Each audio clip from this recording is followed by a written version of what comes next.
Shqipëria dhe Bashkimi Evropian zhvilluan për herë të parë këtë të premte Komitetin e Përbashkët Konsultativ Ekonomik dhe Social në mbështetje të integrimit evropian të vendit tonë. I pranishëm në takim kryeministri Edi Rama e quajti unik këtë moment, ndërsa shprehu bindjen se vendi ka mundësinë që brenda këtij viti të hapë të gjithë grup kapitujt për negociatat. Kështjella hap dyert dhe pastaj mbyll dyert, dhe ka nga ata që janë më të shpejtë dhe kanë hyrë dhe kanë gjetur brenda veten kur dera është mbyllur dhe ata që kanë mbetur jashtë. Ka shumë njerëz që sot përpiqen të thonë që nuk do të ndodhë dhe ajo çfarë po përpiqemi t'u themi, që duhet të mobilizohemi, duhet të bëjmë më të mirën për t'i vënë të gjitha energjitë në këtë drejtim, është thjesht një iluzion thonë, apo është propagandë, po ku e di unë se çfarë, sepse nuk ka ndodhur në 12 vjet. Atëherë pse duhet të ndodhë në 4 vitet e ardhshme?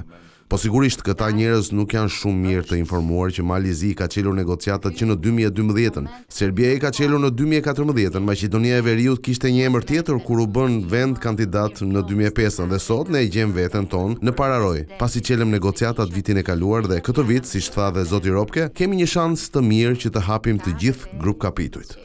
Ambasadori i BE-s në Tiranë u ndalte rëndësia e përfshirjes së shoqërisë civile në procesin e antarësimit krahas qeverisë dhe kuvendit.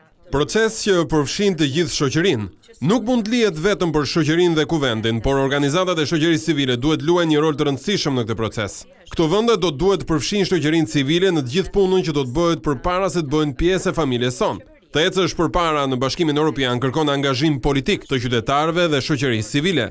Qeveria mund të përfitojë nga ekspertiza dhe njohuritë e shoqërisë civile. Shoqëria civile të luajë rol proaktiv. Në kontekstin e antarësimit në Bashkimin Evropian, pjesëmarrja në vendimarrje e shoqërisë civile është e rëndësishme.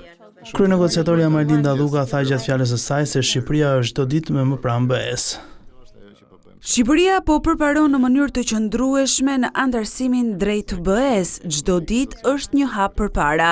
Shqipëria ka për synim që të dialogojë më ngushtësisht me institucionet e BE-s dhe kjo është ajo që po bëjmë sot. Në këtë takim u mblodhën bashkë përfaqësues të punëdhënësve, punëmarrësve dhe shoqërisë civile për të forcuar dialogun social dhe bashkëpunimin mes Shqipërisë dhe BE-s, sidomosdoshmëri në rrugën drejt integrimit të Shqipërisë në Union.